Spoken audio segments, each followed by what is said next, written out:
Nu eerst terug naar de ramp die ons land schokte. Terug naar Enschede in Blueprint for Disaster. It was a warm spring Saturday in a quiet town in the Netherlands. People had no idea that a small fire in a nearby warehouse was about to trigger the biggest blast in the country since World War II. As firefighters rushed to the scene, a crowd gathered in the streets around the warehouse to watch the show. The compound contained 100 tons of fireworks. The explosions that day would kill 22 and injure hundreds. A shocked nation demanded answers. Did fireworks really cause this massive explosion? Or was there something else hidden in the warehouse compound? What started the fire? Was it an accident? Or something more sinister?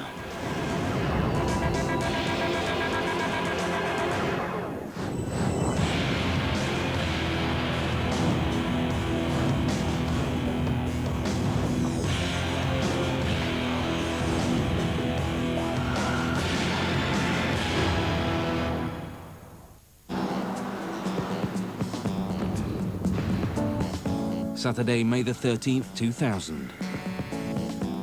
In Enschede, a small town in the Netherlands, it was a spectacular spring day. The streets and cafes were full, and the sun baked the town from a cloudless sky.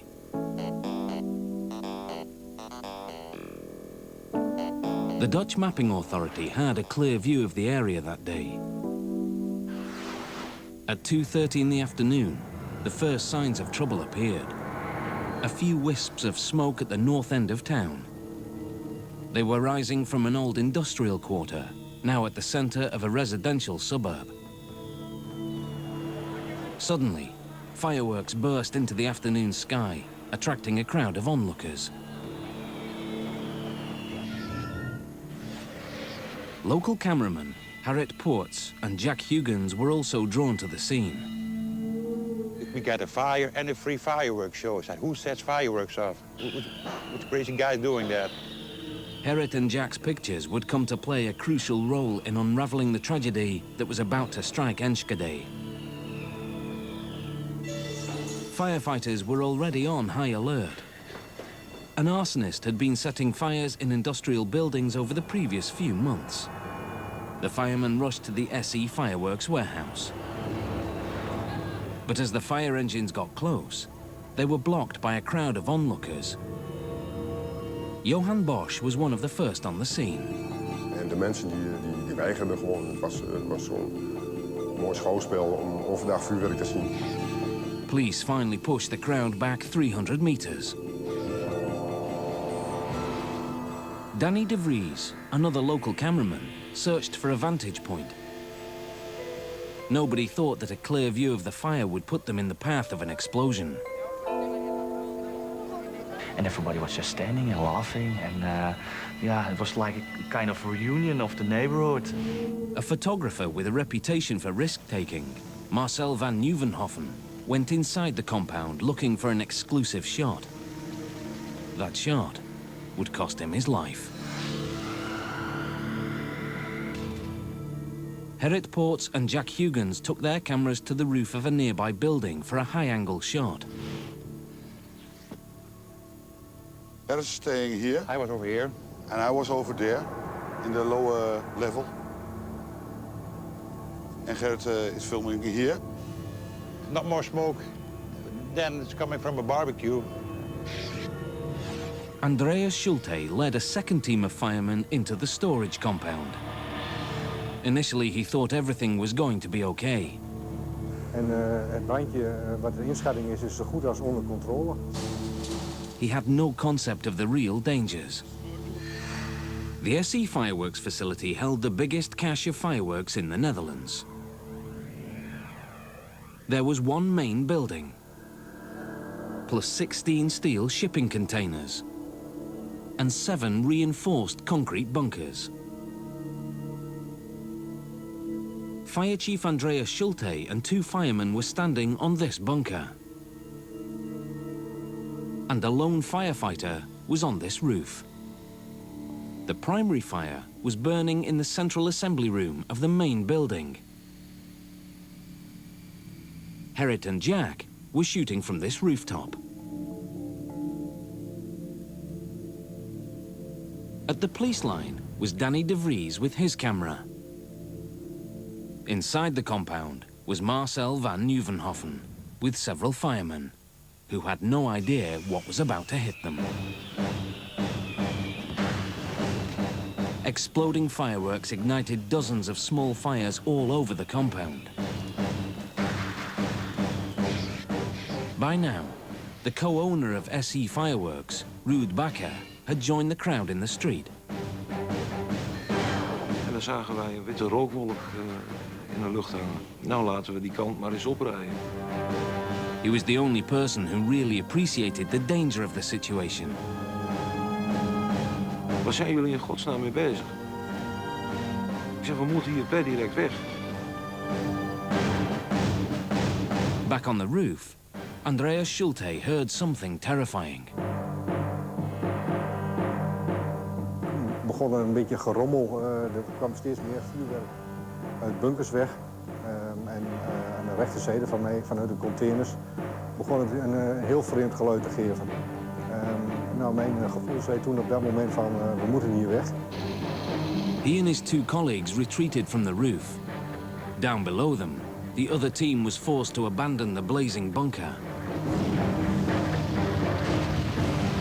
Marcel van Nieuwenhoffen, still hoping for his scoop, was hanging back. 100 meters away on the rooftop, the two cameramen saw no warning signs of the pending disaster. The crowd on the street continued to swell. But inside the compound, the firemen were running for their lives. The scene for a disaster was set. The SE Fireworks facility was about to explode. The Dutch town of Enschede was on the brink of disaster. A blaze that firemen initially thought routine was about to turn deadly. The fire was burning inside the main assembly room of the SE Fireworks company. In the compound were 23 storage containers packed with fireworks. Gerrit Poorts and Jack Huygens shot the action from a rooftop here. The exploding fireworks were starting more fires in the neighborhood. Just to the northwest, a large brewery had caught fire. The brewery contained 8,600 kilograms of highly toxic ammonia. From a small corner shop, manager Willy Wogenmuth looked at the sky and feared the worst. Zag ik dat zwarte rook komen, toen zei ik nog van, nou, dat gaat niet goed komen, zoiets. Want ik wist wel dat daar een opslag zat van vuurwerk. Suddenly, a massive ball of flame leapt from one of the storage containers, sending firemen, including Bert Connahorn, running for cover.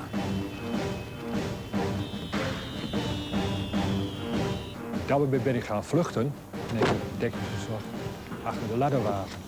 Samen met een collega en een politieagent. One fireman remained in the open, standing alone on a storage container. An explosion ripped through the compound, shocking Fire Chief Schulte.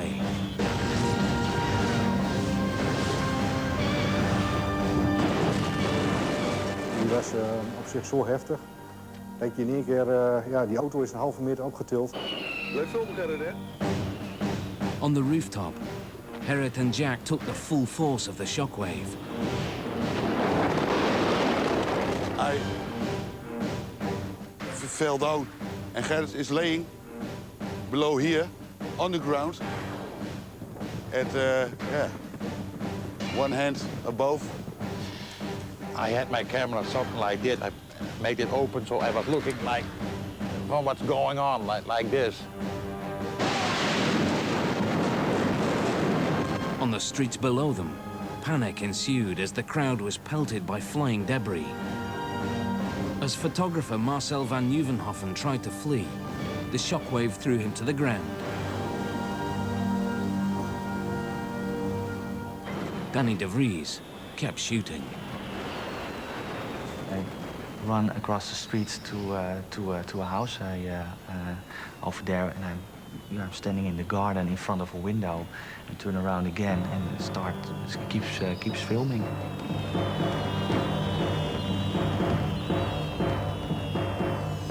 The co-owner of SE Fireworks watched in horror.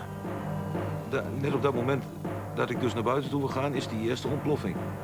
Er komt van de overkant, zeer waarschijnlijk is dat de grote openingsdeur geweest van de buurman, van de bouw. Die komt daar naar voren toe en drukt de gevel in. En daar raak ik dus ook gewond. Bleeding and afraid for his life, Ruud Bakker took flight, caught on tape by Danny de Vries. Dat is ook het moment waar je me ziet lopen in beeld, waarvan iedereen zegt van hij is op de vlucht. Later, it was suggested that he was fleeing the scene of a crime. Inside the SE Fireworks compound, the blast was far more intense. Toen de explosie over was, dacht ik van het is weer rustig. Zag ik aan de overkant in een woning zag ik dus een man liggen. The injured man was intrepid photographer Marcel van Nieuwenhoven. As Bert Connahorn moved in to rescue him, he was blown off his feet. A second blast, 6 times more powerful than the first, ripped through the compound, setting off an explosive chain reaction in the storage containers. Ik realiseerde me vrij snel dat ik onder de puin lag. De eerste wat ik aan dacht was een lawine. Ik dacht, ja, maar dit wil ik niet, hè. Dit is kap met ijzer die weer is, dus ik wil hier gewoon onderuit.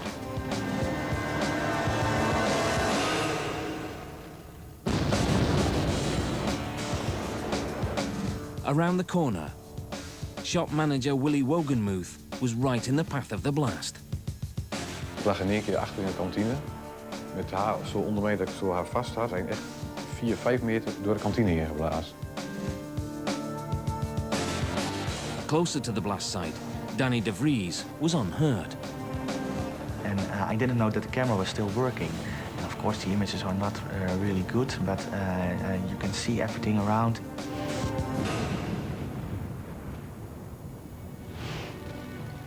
In the rubble, fireman Johan Bosch spotted a colleague staggering to his feet. En ik keek om me heen. En dan was het allemaal maar rook en heel onbeschrijfelijk. Ja, niet begrepen wat er aan de hand was. Dan loop je dus in het donker de ladderwagen verlaten. Staat daar even in de zon. Staat er gewoon in. Oftewel een zwaar van een collega. Die aan alle kanten niet was. Helemaal grijs en trouwens. En ja, je ziet zo'n beetje in de film. Ik heb er eentje liggen zien. Dat was Bert.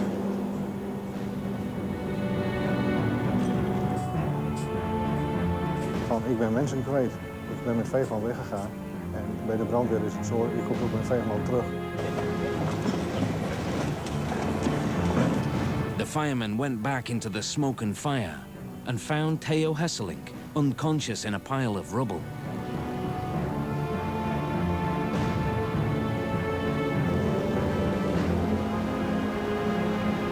En we hebben hem verplaatst ongeveer in het veilige gebied. En ik heb geprobeerd te reanimeren, maar de broeder kwam en zegt van hou maar op, dat lukt niet meer. En toen ging voor mij eigenlijk ook een beetje het licht uit.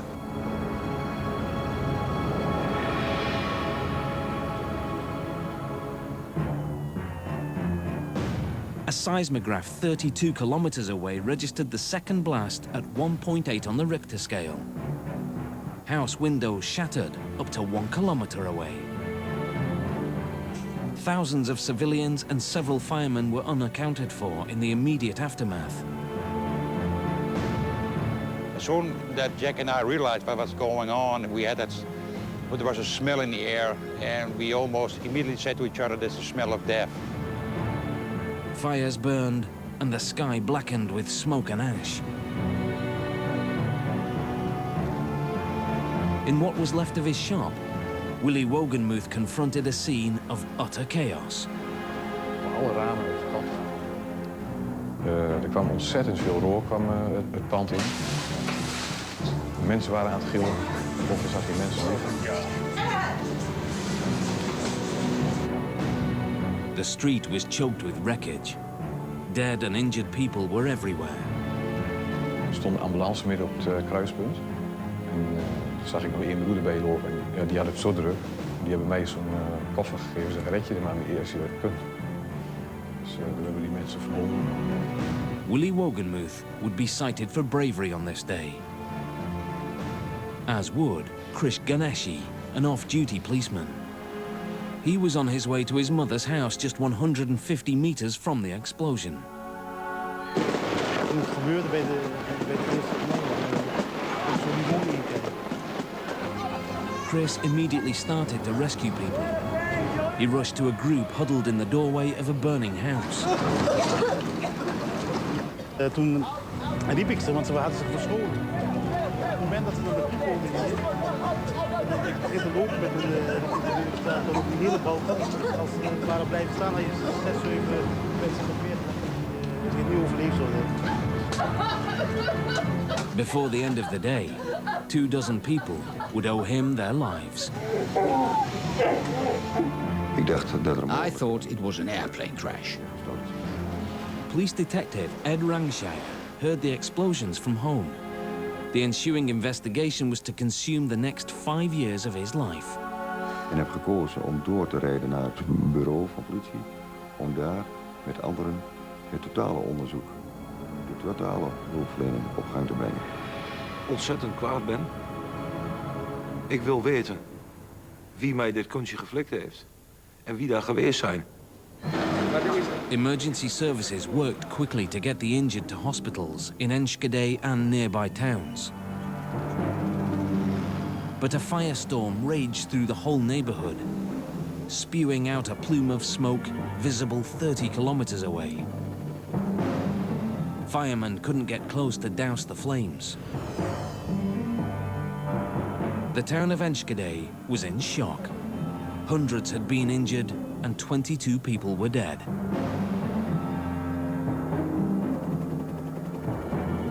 Thermal imaging cameras vividly showed the huge fires burning in the aftermath.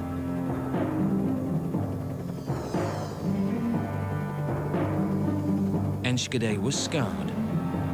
400 houses torn to pieces. Many factories and shops laid to waste. 2,000 people suddenly homeless.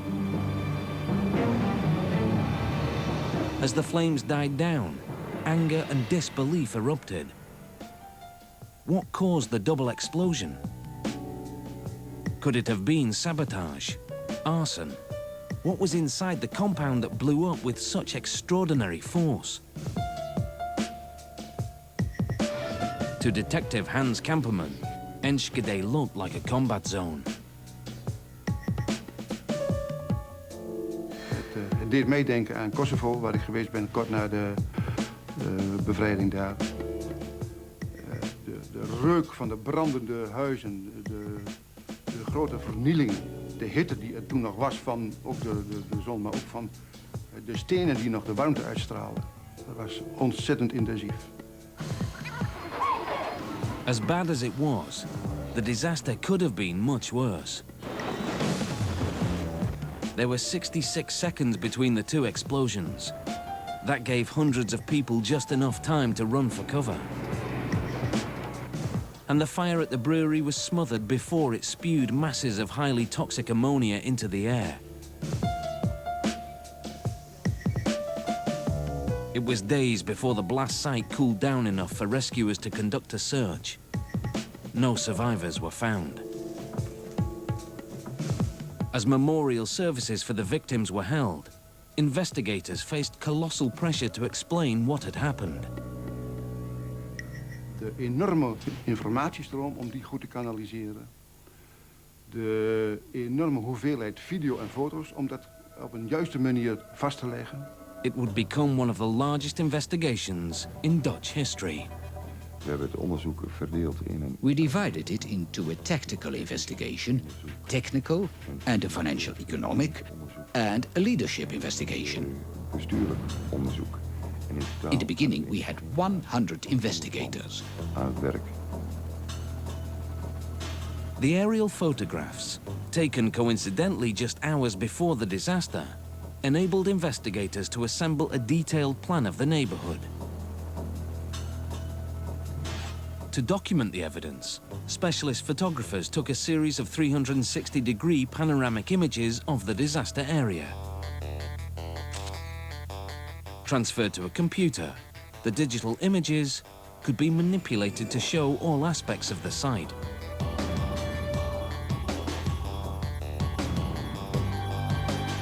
The enormous scale of the destruction raised the question, could fireworks alone have done this? Public interest was fueled by hundreds of newspaper photos and videos broadcast on TV. In the absence of hard facts, conspiracy theories arose. The compound was a secret arms depot. The disaster was the work of terrorists. Met al deze spookverhalen die de ronde deden over de vuurwerkramp, werd het voor de slachtoffers ontzettend belangrijk dat er iemand komt die op korte termijn antwoorden geeft. Consultants Dave Boers and Bas van de Heuvel were hired by the families of the victims to conduct a private investigation. One of their specialities, video analysis. Er is dus iemand geweest die in de beelden van Gerrit Poort meent te zien hoe een raket opstijgt op het terrein van SA Fireworks. En ik moet toegeven, toen ik ze voor de eerste keer zag, dacht ik ook, dat ziet er echt uit als een raket. But a frame-by-frame computer enhancement of the puzzling video offered results that weren't so mysterious. Using the size of buildings as a reference, they estimated that the rocket would have had to be 12 meters tall, lifting off at more than the speed of sound. Impossible. En als het een 12 meter lange raket is, is hij veel te zwaar om zo snel te versnellen. Dus dan kom je bij de conclusie, het was geen raket. In fact, it was an exploding piece of debris, trailing dust and smoke in its wake. Other forensic experts took rock, dirt and cement samples from the bottom of the blast crater for testing. They were looking for traces of a bomb, high explosives more powerful than fireworks. One expert was Jaap Vierheim, an explosive specialist at the Netherlands Institute of Applied Scientific Research. The central building was manufactured of reinforced concrete, and when it failed, so there were big chunks of concrete just thrown over hundreds of meters, many pieces up to 600-700 meters even. Samples were sent to the Netherlands Forensic Institute, where they were tested for high explosives using chromatography, a technique that can detect small quantities of foreign particles in soil samples. The tests were negative.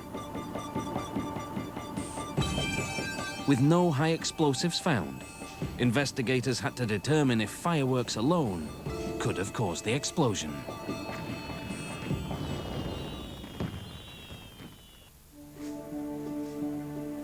A massive explosion at the SE Fireworks warehouse devastated a suburb of Enschede in the Netherlands. Investigators combed the debris looking for traces of high explosives, but found none. Against the odds, it seemed the evidence was suggesting that this disaster was caused by fireworks alone. But what kind of fireworks? A United Nations Committee on the Transport of Dangerous Goods classifies fireworks according to their explosive capacity. 1.4 is the lowest category, not considered a major danger. 1.3 fireworks will burn fiercely in a fire and should not be approached without a heat shield. The more powerful 1.2 variety will produce small explosions and some projectiles. 1.1 fireworks are the the most potent. They can throw out dangerous amounts of debris. Firefighters are advised to stay well away and under cover. SE Fireworks was licensed to store only the lower-rated fireworks. But investigators believed that something much more powerful had been stored in the compound.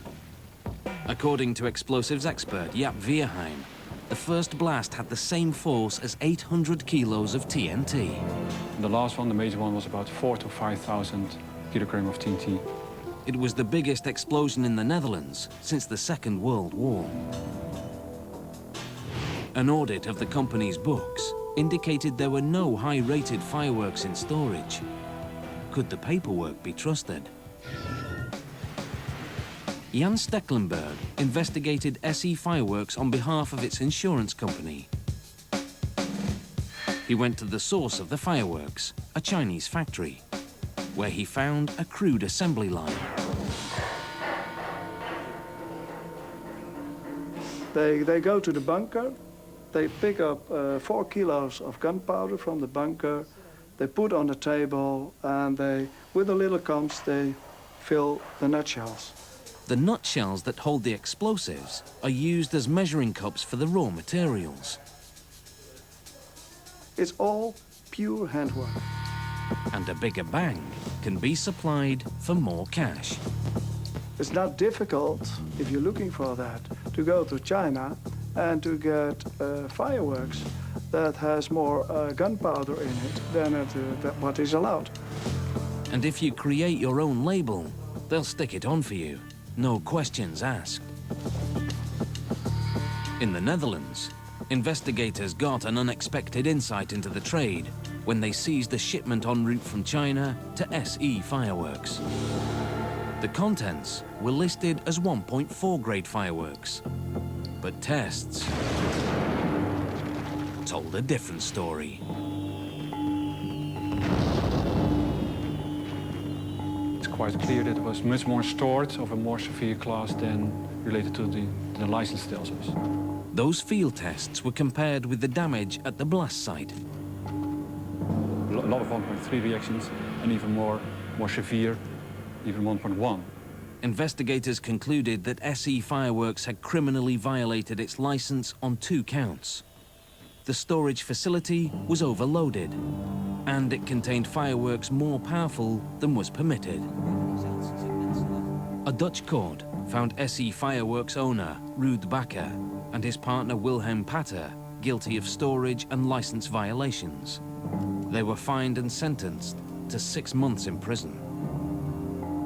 But those convictions didn't answer the bigger question. What had triggered the explosions? At the epicenter of the blast, the concrete pad that supported the main building was pummeled a meter into the ground by the force of the explosion. Steel reinforcement was bent out toward the surrounding buildings.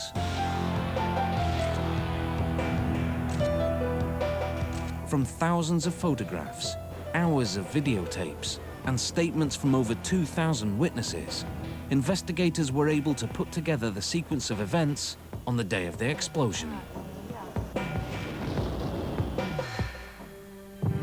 The first place to catch fire was the main fireworks assembly area. It sent up a plume of smoke, and fireworks shot off in all directions. Next, fires broke out in the surrounding storage containers. The first explosion happened when those containers detonated in a chain reaction. And 66 seconds later, the rest of the compound blew up. But what had started the initial fire that triggered it all? The investigation focused on the fire's point of origin inside the main building. This was where the fireworks were assembled from raw materials: gunpowder, accelerant, and firing tubes. When police interviewed employees of SE Fireworks, 2 theories emerged. They mentioned that the building had been rewired by someone who was not a certified electrician. This person was never identified, but could faulty wiring have started the fire? Workers also reported dangerous handling practices inside the storage area. They reported that nitrated cotton, material that is cut into wicks for fireworks, had been stored in racks beside an electric heater to dry. Nitrated cotton is extremely sensitive to heat. It's meant to be stored wet, wrapped in plastic. It could easily have ignited if placed too close to a heater. However, both these theories were impossible to substantiate. The scale of the devastation was so massive that no evidence could be found for either theory. But maybe the wreckage itself would reveal other clues. Peter de Bruin from the Netherlands Forensic Institute was brought in. The challenge was to find out what happened there, what caused the first fire. High-rated fireworks, like the ones that ripped Enschede apart, are extremely volatile. They're meant to be stored underground in hardened climate-control bunkers. Exposed to too much heat, there was a strong possibility they could self-ignite. When Peter de Bruin looked at photographs taken before the explosion, something struck him immediately. The massive skylights in the roof of the fireworks assembly building. On the day of the disaster, the sun was shining, and it was unusually hot. This assembly room would go very warm, and fireworks might have out-ignited. Could the ambient temperature in the storage area have caused the fireworks to ignite? Tests were run in the forensics lab. We had determined that it would out-ignite only at about 165 degrees Celsius. So it's impossible for this material to out-ignite because of the sun shining through the skylights. Investigators were stumped. Going back to their primary evidence, the police reviewed the thousands of witness statements and came to a startling conclusion. The fire did not start in the main assembly area. Several witnesses told Detective Kampelman they saw fireworks ignite outside the building moments before the fire started. De plek waar het NLR met haar bevindingen kwam, waar het eerste vuurwerk de lucht in was gegaan, lag 20 meter voor gebouw G op een plaats tussen dat gebouw en de bunkers. If the fireworks went off outside the building before the fire, they must have been set off deliberately. Now, faulty wiring, spontaneous combustion, or any theory that placed the point of ignition inside the main building had to be ruled out. Arson became the #1 theory, and the serial arsonist was still at large. In de maanden voor de ramp vonden er brandstichtingen plaats in Enschede en omgeving. En dat waren voornamelijk brandstichtingen in industriecomplexen, industrieterreinen. Grotere bedrijven werden in brand gezet. But the fire at SE Fireworks didn't fit the arsonist's pattern. He hadn't worked in residential areas before. He had lit every fire at exactly 11 p.m. And he had always left himself an easy escape route. We look at the time difference. We look at the places. We look at the way the arson was done. For me, the difference were too big. So the serial arsonist was ruled out. Investigators had to look for another suspect. They started from the two main criteria for a criminal investigation: motive and opportunity. When word of the investigation's change in direction got out, a wave of new leads came in. The insurance investigator on the case could only speculate. Employees or some burglar or crazy guy. Or maybe the owners themselves.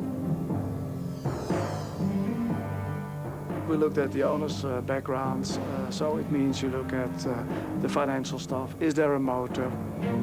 A careful reading of the company books said no. SE Fireworks was a successful company, and there was nothing to gain from destroying it. After months of investigation, authorities were no closer to finding a suspect. They had established that the fire had started outside the main assembly area, and it was likely to have been set by a person, deliberately or accidentally. Wild theories had surrounded this case from the beginning, and now a new one emerged. Consultant Dave Burrs isolated a few frames of Herritt's footage that seemed to reveal a man dressed in white. Zoals het heet, ging er het gerucht dat er op een dak naast het terrein van SE Fireworks mogelijk een persoon te zien zal zijn geweest. A person still unaccounted for. In the blurry video, a man appeared to stand up, turn around, and then get blown away in the second explosion. Could the man on the roof have been the arsonist? Dave Burrs and his partner estimated the size of every object on screen. Then, they divided the distance the man traveled by the length of time it took him. Dan moet deze mogelijke persoon beweegd hebben, verticaal met een snelheid van meer dan 180 km per uur. Nou, dat kan helemaal nooit een persoon zijn geweest. In fact, it was a twisting puff of smoke from the exploding fireworks. Another dead end. The trail of what or who caused the terrible explosion at Enschede seemed to have gone completely cold. But finally, months later, police got a lucky break. A fresh case of arson led investigators to a local man, André de Vries, who'd been arrested for torching his own car. When they questioned him, police also asked de Vries where he'd been on the day of the explosion at SE Fireworks. Police believed that his alibi didn't stand up. En hij hing een verhaal op die aan alle kanten rammelde, bleek achteraf. In the initial investigation, police had pulled about 20,000 mobile phone records, looking for people who had made or received calls in the vicinity of SE Fireworks at the time of the disaster. Now that police had a suspect, they rechecked those records. It appeared that André de Vries had made a call immediately after the explosion. And before long, the web around de Vries drew tighter. Police seized his clothing as evidence when he was arrested for setting fire to the car. Among them was a pair of red shorts. And those red shorts drew a straight line right back to the SE Fireworks explosion. We hadden een getuige die iemand had weg zien lopen met een kort rood broekje. The shorts were sent to the Netherlands Forensic Institute for testing. Using techniques developed to analyze gunshot residue, the forensic team collected samples from the shorts. They were analyzed using a scanning electron microscope and an X-ray spectrometer. We found thousands of very small particles with a very specific chemical composition. Kwam ook voor ons bij donderslag bij heldere hemel naar voren dat er hele specifieke vuurwerksporen van evenementenvuurwerk in dat broekje waren aangetoond. The explosive chemicals in de Vries' clothing were compared to the chemical residue embedded in the earth at the blast site. The particles on the clothes were very similar to the chemical composition of the fireworks we found at the premises of SE Fireworks afterwards.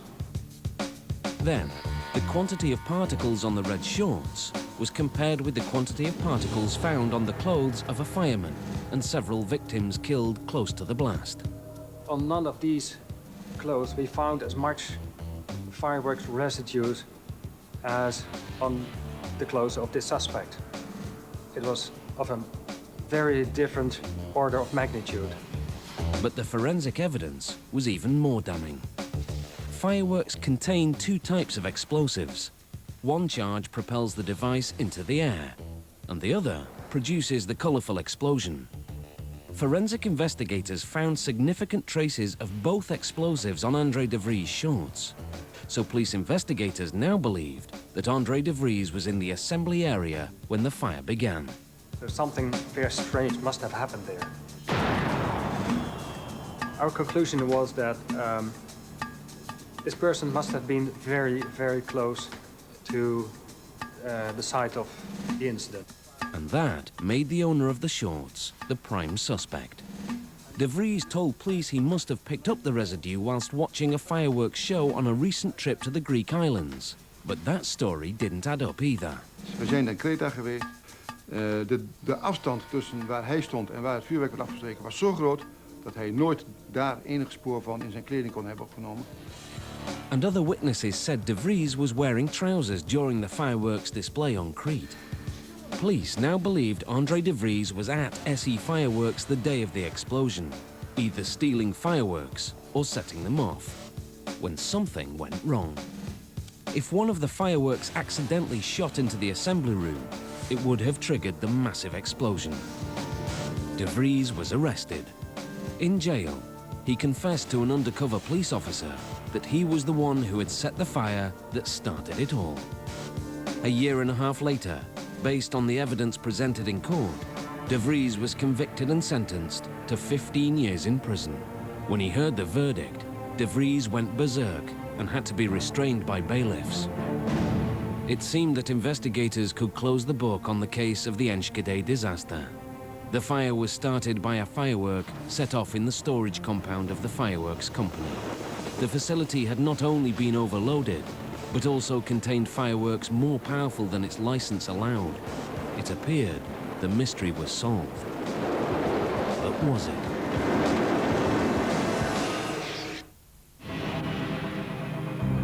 In May 2003, 3 years after the disaster at the SE Fireworks Company, the memories had begun to fade when the story was suddenly back in the news.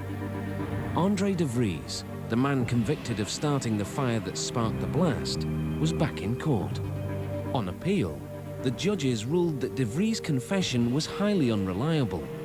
The court also ruled that there was no hard evidence that the explosions were the result of arson, and the explosive residue on De Vries' shorts did not put him at the point of origin, and that he was not in possession of the cell phone on that day. In short, the court ruled that there was no hard evidence that De Vries started the fire that led to the disaster. André De Vries' conviction was overturned, and he was released and awarded €125,000 in compensation. The men who led that police investigation were devastated. En ja, toch een soort schuldgevoel die wij hebben dat we het niet opgelost hebben. Het heeft mij al 5 jaar van mijn politieloopbaan gekost, dit onderzoek. En de centrale vraag van wie is verantwoordelijk voor het eerste vlammetje staat nog open. Zolang deze vraag nog niet beantwoord is, denk ik dat het onderzoek voor mij nog niet gesloten is. At the scene of the tragedy, there's no trace of the SE Fireworks warehouse. In its place is a memorial to the men, women and children who died there. 18 residents and 4 firemen. Ja, de gebeurtenis is 5 jaar geleden nu. Het heeft mijn leven inderdaad wel heel erg veranderd. Ik was destijds onbevangener. Ik denk nu veel beter na. It also had an impact on the way Andreas Schulte fights fires. Ik wil de totale regie over zaken. Zaken niet kan overzien, gaan er geen mensen naar binnen. Nou, dat soort zaken heeft het mij in die zin gevormd. Krish Ganeshi and Willy Wogenmuth were credited with saving more than 50 people in the aftermath of the disaster. Both were highly honored for their heroism. In eerste instantie heb ik een beetje afstand van genomen van het woord held en zo. Want ik heb dat gewoon gedaan. Ik vond het mijn taak. Ik was assistent-bedrijfsleider, dus ik vind mijn taak ook te zorgen dat het allemaal goed verloopt. Gerrit Poorts, one of the cameramen who shot the explosion, struggled with depression afterwards. And he still thinks about the news photographer who was killed chasing his scoop. Sometime we told Marcel, you're taking so many risks. And he said, well, let me take my risk. When I'm going to die, I hope it's in a fire. And that's what happened to him, fortunately. With the encouragement of the firemen, Gerrit went back to shooting fires, which means that sometimes he films his son, Johnny, in action. He's a firefighter now, and we are extremely happy with that and very, very proud that he's a firefighter now. Unbelievable. The Dutch have rebuilt from the rubble of the massive explosion that tore this town apart. But fireworks that once symbolized celebration in the Netherlands now have a more somber meaning. They're a vivid reminder of the catastrophic chain of events that changed the face of Enschede forever.